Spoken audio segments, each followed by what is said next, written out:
Você está sintonizado no Agenda Econômica da TV Senado. Os países integrantes do G20, o grupo que reúne as 20 nações mais ricas do mundo, entre elas o Brasil, vão ter uma reunião de cúpula em novembro para tentar criar regras que ponham algum ordenamento na flutuação das moedas dos seus países e interrompa a chamada guerra cambial.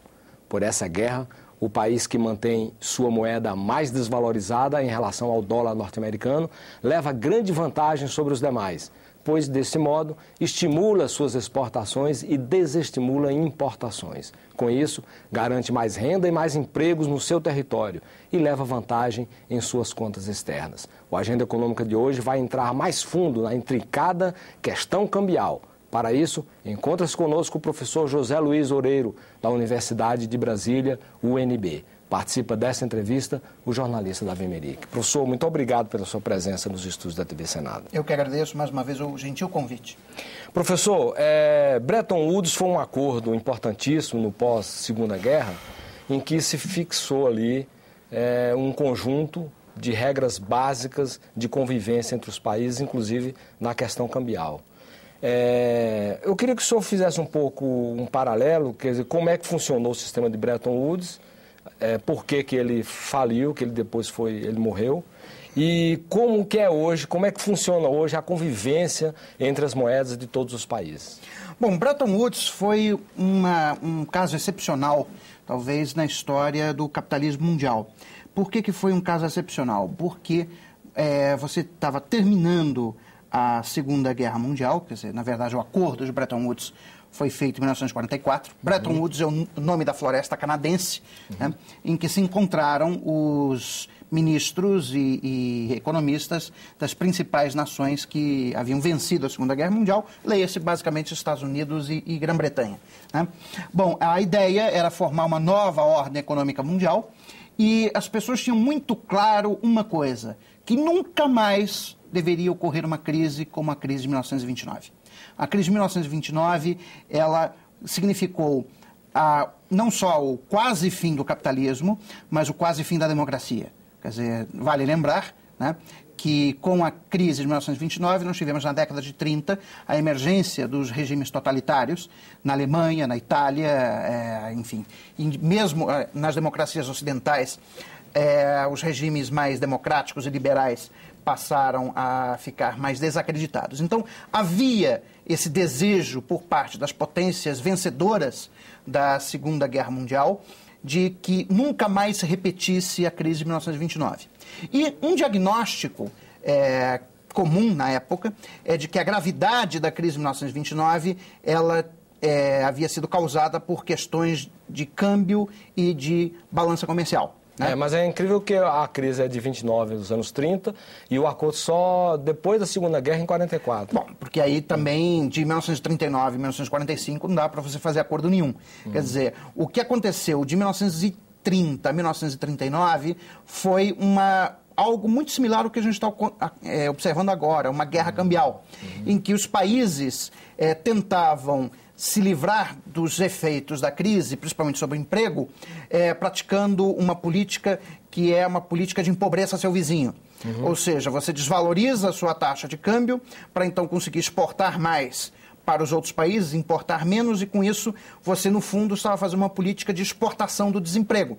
Bom, mas como todos os países tinham o mesmo incentivo, ou seja, todos tinham incentivo a desvalorizar suas moedas contra as dos outros, o resultado final é que ninguém se beneficiava.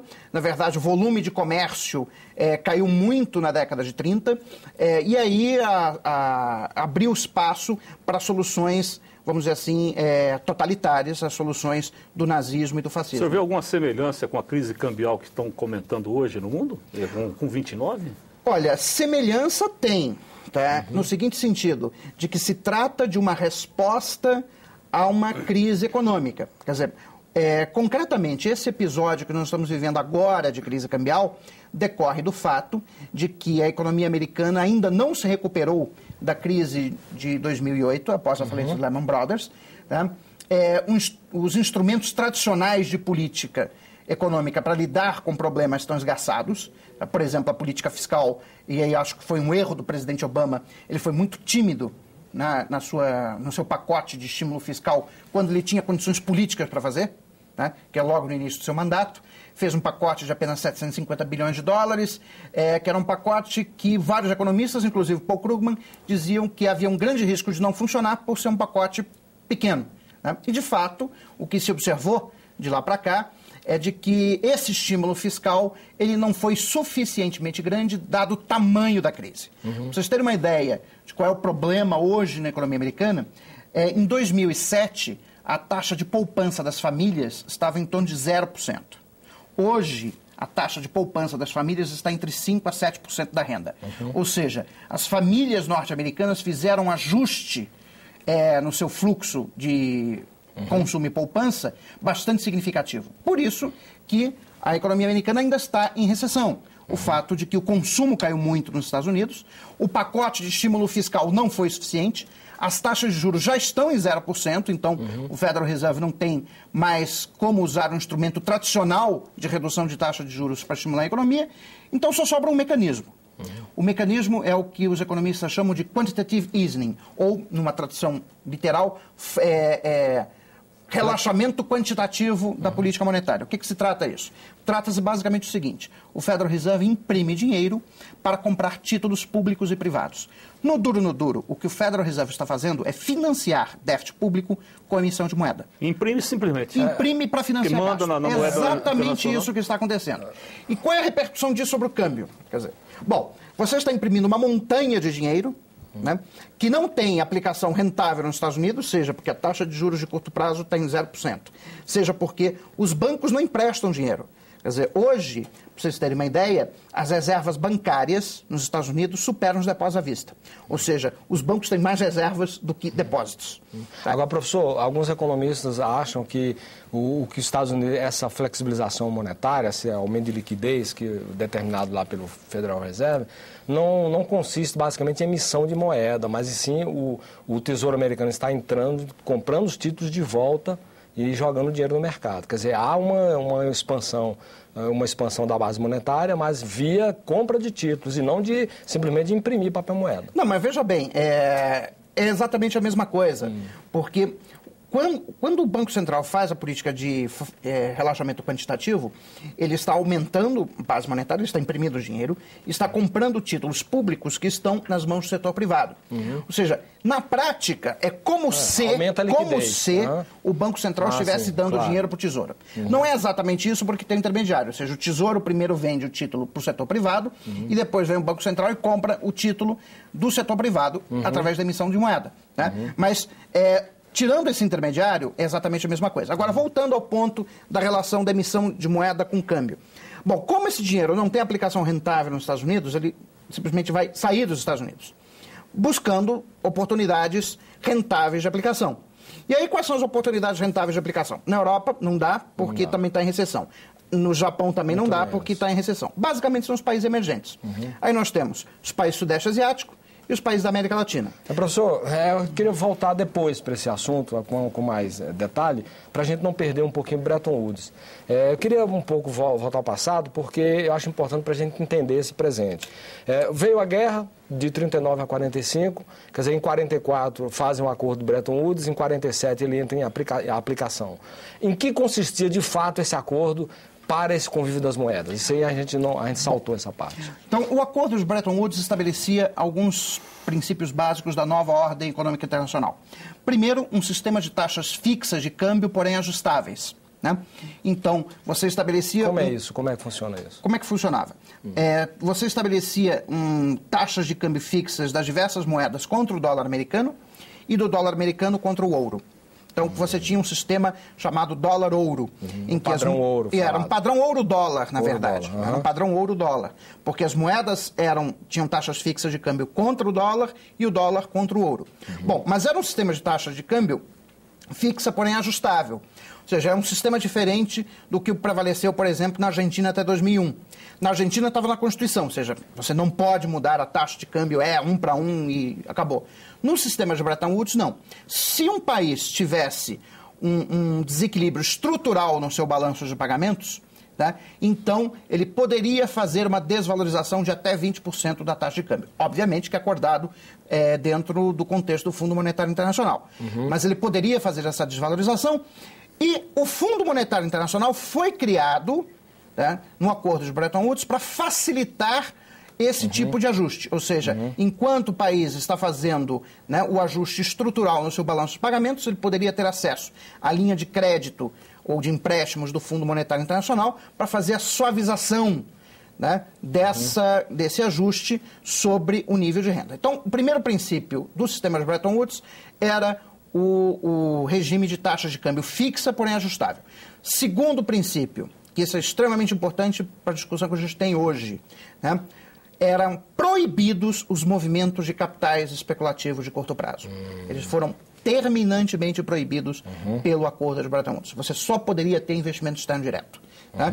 É muito simples, porque se você quer fazer um regime de câmbio fixo e, ao mesmo tempo que você também deseja fazer com que cada país use a sua política monetária para promover o pleno emprego, que era a grande preocupação no final da Segunda Guerra, ou seja, nunca mais queremos ter 1929, nunca mais queremos ter um Adolf Hitler, né? Era necessário que as políticas econômicas nacionais fossem políticas voltadas para o pleno emprego. E para isso, então, as autoridades monetárias teriam que ter as mãos livres para poder fixar a taxa de juros o mais baixo possível. Tem uma terceira? Importante, a senhora citou a primeira. Não, essas são as duas fundamentais. Tá? É o sistema de câmbio fixo, porém ajustável, tá? E o segundo, que é a proibição dos fluxos internacionais de capitais. Por que faliu o sistema Bretton Woods? Olha, o sistema Bretton Woods faliu por um acúmulo de desequilíbrios, mas que eu diria que ele começou a ruir nos anos 60 com a progressiva redução dos controles internacionais de capitais. Né? Você teve o chamado mercado de eurodólares nos anos 60 para reciclar, né, os superávites crescentes dos países produtores de petróleo. Isso foi criando uma série de janelas dentro do sistema que aos poucos foram minando o regime de Bretton Woods desde dentro. Um outro elemento também importante na falência do regime de Bretton Woods foi que os Estados Unidos foram, ao longo dos anos 50 e 60, acumulando déficits comerciais crescentes, principalmente com os países europeus, né? O que fez, por exemplo, que nos anos 60 o general Charles de Gaulle simplesmente quisesse converter todas as reservas em dólares que a França tinha por ouro. Né? O de Gaulle tinha um pouco dessa coisa, né, de querer brincar com os americanos de vez em quando, né? Pelo menos para eles encher a paciência. Né? Então, isso foi minando, a própria guerra do Vietnã também foi minando o sistema, na medida que a inflação nos Estados Unidos foi ficando mais alta do que no resto do mundo. E aí, em 1973, o presidente Richard Nixon ele suspende a conversão do dólar em ouro, o que na prática significou o fim do regime de Bretton Woods. Nessa primeira quinzena de novembro vai ter a cúpula aí do G20. O senhor acha que pode ser um momento para se buscar um novo acordo, se não igual ao de Bretton Woods, pelo menos na mesma linha? Olha, eu acho muito difícil. Como eu disse, o acordo de Bretton Woods foi feito num contexto excepcional. Os Estados Unidos emergem da Segunda Guerra Mundial como a potência, indiscutivelmente a potência hegemônica, tanto no campo militar como no campo econômico. 50% do PIB do mundo, em 1945, é produzido nos Estados Unidos. Né? Então, os Estados Unidos pôde impor ao mundo uma ordem econômica internacional que, diga-se de passagem, era uma ordem boa. Tá? Permitiu a fase de maior prosperidade das economias capitalistas na sua história, que foram os anos de 1945 a 1970, que os historiadores econômicos chamam de a idade de ouro do capitalismo. Foi o período em que todos os países capitalistas cresceram mais, distribuíram mais renda, tiveram inflação mais baixa, etc, etc. No próximo bloco, nós vamos ver as mudanças no Fundo Monetário Internacional. Aguarde.